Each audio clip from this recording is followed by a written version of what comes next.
dan belajar. Islam sangat memperhatikan perkembangan kognitif seseorang. Hal ini terlihat dari banyaknya ayat Al-Quran maupun hadis yang menerangkan pentingnya menuntut ilmu dan memahami gejala alam semesta yang memperhatikan kebesaran Allah. Ayat Al-Quran yang pertama kali diturunkan bahkan telah menyebutkan pentingnya proses belajar yang berbunyi sebagai berikut, yang artinya, bacalah dengan menyebut nama Tuhanmu yang menciptakan. Dia telah menciptakan manusia dari al-alaq.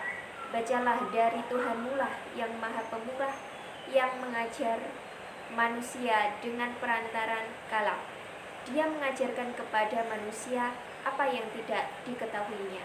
Quran Surat Al-Alaq ayat 1-5. Memahami pertumbuhan keterampilan perseptual dan cara untuk belajar merupakan hal yang penting. Persepsi dan belajar merupakan proses dasar kognitif yang sering kali dianggap sebagai pusat perkembangan manusia. Penginderaan dan persepsi. Penginderaan merupakan deteksi dari simulasi sensorik, sementara persepsi merupakan interpretasi dari apa yang telah diterima oleh alat indera. Al-Quran banyak menggambarkan tentang penginderaan dan persepsi. Al-Quran menggambarkan bahwa ketika manusia lahir dalam keadaan tidak mengetahui, namun Allah memberi alat-alat sensorik untuk mendapatkan pengetahuan.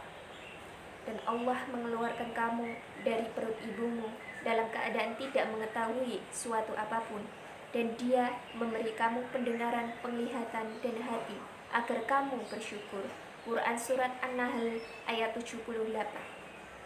Dengan demikian, menurut Islam, alat sensorik merupakan anugerah Allah kepada manusia untuk dipergunakan sesuai dengan fungsinya yang positif. Pendengaran dan penglihatan merupakan alat indera yang paling banyak digunakan dalam proses belajar manusia. Belajar merupakan istilah sederhana yang memiliki makna yang kompleks. Belajar merupakan perubahan permainan dalam perilaku yang disebabkan karena pengalaman atau pengulangan, praktik menuntut ilmu atau observasi, dan bukan karena hereditas, kematangan, atau perubahan fisiologis karena cedera.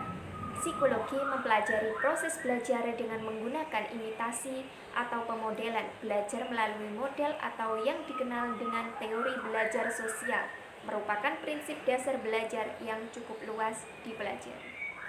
Perkembangan kognitif. Psikologi kognitif mempelajari bagaimana arus informasi yang ditangkap oleh indera diproses dalam jiwa seorang sebelum didapatkan dalam kesadaran atau diwujudkan dalam bentuk tingkah laku. Perkembangan kognitif adalah perubahan kemampuan mental seperti belajar, memori, menalar, berpikir, dan bahasa.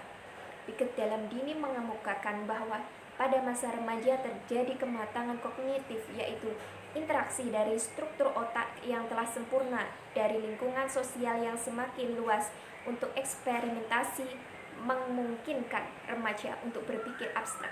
Piaget menyebutkan tahap perkembangan kognitif ini sebagai tahap operasi formal atau suatu tahap di mana seseorang sudah mampu berpikir secara abstrak. Teori Piaget dalam dini tentang perkembangan kognitif memberikan batasan kembali tentang kecerdasan, pengetahuan, dan hubungan anak didik dengan lingkungannya. Kecerdasan merupakan proses yang berkesinambungan yang membentuk struktur yang diperlukan dalam interaksi terus-menerus dengan lingkungan. Struktur yang dibentuk oleh kecerdasan pengetahuan sangat subjektif waktu masih bayi dan masa anak-anak awal dan menjadi objektif dalam masa dewasa awal.